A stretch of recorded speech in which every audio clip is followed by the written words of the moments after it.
Question 1. Briefly outline what is meant by equity in relation to theories of romantic relationships. 2 marks. Equity is an economic model of relationships based on the idea of fairness for each partner, emphasizes the need for each partner to experience a balance between their cost and effort and their benefit and reward. Question 2. Outline an evolutionary explanation for partner preferences. Explain one limitation of an evolutionary explanation for partner preferences. 6 marks. Darwin proposed the theory of evolution, which is the process by which species adapt to their environment.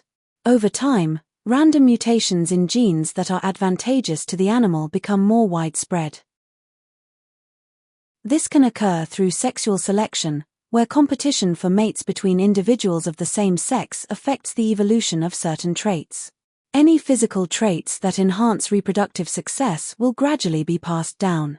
Animals that possess features that make them look attractive to members of the opposite sex will compete members of the same sex.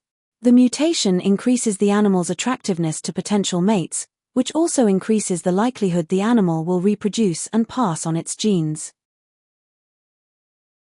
There are 2 types of sexual selection. Intrasexual selection refers to competition within one sex, typically males, for access to mates. This type of selection often results in male-male competition, where individuals with traits that improve their chances of winning these contests, e.g., strength, aggression, size, are more likely to reproduce. Over time, this leads to sexual dimorphism, physical and behavioral differences between males and females. Males often develop exaggerated secondary sexual characteristics, such as antlers in deer or large body size in gorillas, which signal their fitness to both rivals and potential mates. Intersexual selection occurs when one sex, usually females, chooses among potential mates based on certain preferred traits, such as physical appearance, displays of strength, or indicators of good health and genetic quality. This preference drives the evolution of traits that are deemed attractive or beneficial for offspring. New and Hammerstein, 1995, described this in terms of a biological marketplace, where males offer genetic or resource-based benefits, and females choose based on the value of those offerings. Genes associated with attractiveness thus become more saleable, increasing their representation in the population over time.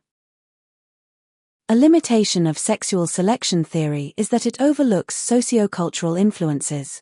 Bernstein, 2015, argued that women's preferences for resources may be due to societal inequalities rather than evolutionary drives. Sharma et al., 1999, also found that women in economically unequal societies valued resources more highly. This suggests that environmental and cultural factors play a significant role in shaping mate preferences, potentially undermining purely biological explanations. Evolutionary theories may therefore lack a holistic view, failing to consider how context shapes behavior. Researchers wished to study the link between attachment and parasocial relationships. They surveyed a stratified sample of 118-year-old students from 4 different schools. Some schools had a large number of students and others had a smaller number of students. The students were asked questions about their childhood, their feelings towards celebrities, and about their friendships at school. Question 4. Explain how the researchers could have obtained a stratified sample from the 4 different schools. 4 marks. The researchers could have obtained a stratified sample from the 4 different schools by identifying the strata in their population, e.g. the 4 different schools, calculating the required proportion from each stratum based on the proportion in the population, selecting the sample at random from each school, stratum, and using a random selection method, e.g. assign each student a number, placing the numbers into a hat and pulling out the specified amount of numbers needed. At the end of the survey, the researchers wished to treat the students ethically. They used the following statement in their debriefing: "Thank you for taking part in the survey. Your data will be very useful. Have you any questions?" Question 5. Suggest 2 additional points that could be added to the debriefing statement to better ensure ethical treatment of the students. 4 marks. One point that could be added to the debriefing statement to better ensure ethical treatment of the students is confidentiality. Students should be advised that their data is to be kept confidential so their individual responses will not be identifiable and will not be accessible to anyone other than the researchers and their agents. Another point that could be added to the debriefing statement to better ensure ethical treatment of the students is protection from harm. It should be ensured that no one has been upset or offended by questions on the survey, e.g. if they were felt to be intrusive, offensive, or upset by feelings aroused during the survey. If students have any of these feelings, then it should be discussed that these feelings are normal. Question 6. Discuss the attachment theory explanation for parasocial relationships. Refer to the likely findings of the study above in your answer. 8 marks. The attachment theory explanation for parasocial relationships is rooted in early attachment styles formed between infants and their primary caregivers. According to Ainsworth, there are 3 primary types of attachment identified in infancy: secure, insecure avoidant, and insecure resistant. These early attachment styles influence the way individuals form relationships throughout their lives. Individuals with an insecure resistant attachment style are seen as the most likely to form parasocial relationships. These individuals typically crave emotional intimacy but are fearful of rejection. In real-life relationships, this fear can lead to anxiety and difficulty forming secure bonds.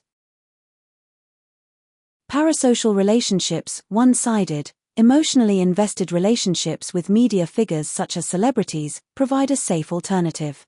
Because the celebrity is unaware of the relationship, there is no risk of rejection, allowing the individual to experience the emotional benefits of closeness without the anxiety associated with actual interpersonal interaction.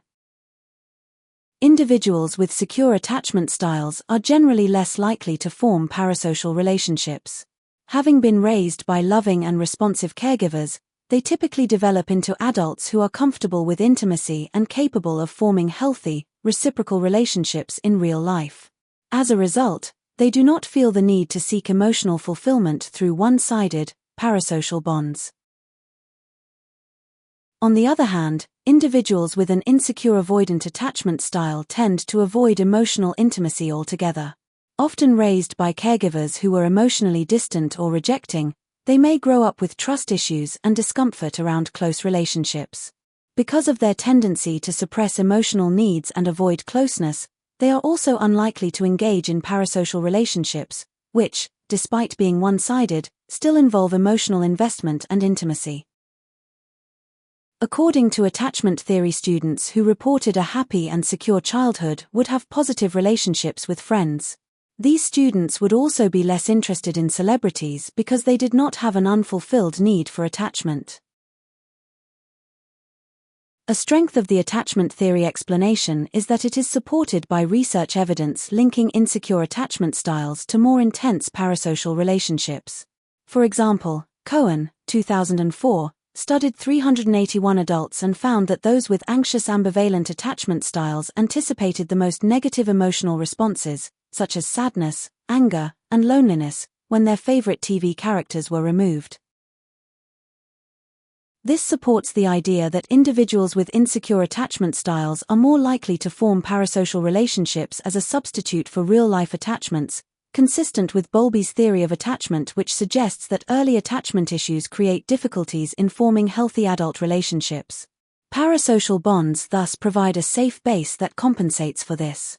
Therefore, this study supports the view that early attachment patterns are predictive of later emotional dependencies, which strengthens the validity of the attachment theory as an explanation for parasocial relationships.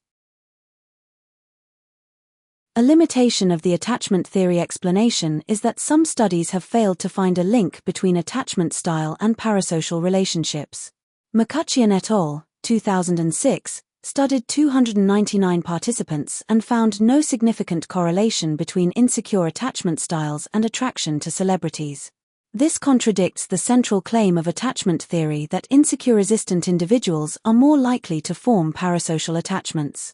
Although the study did find that people with insecure attachment styles were more likely to condone obsessive behaviors such as stalking, they were not more likely to be attracted to celebrities overall.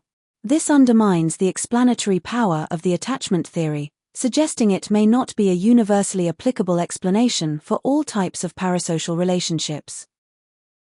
Thank you for watching. If you have enjoyed this video, please like and subscribe for more content like this. Bye.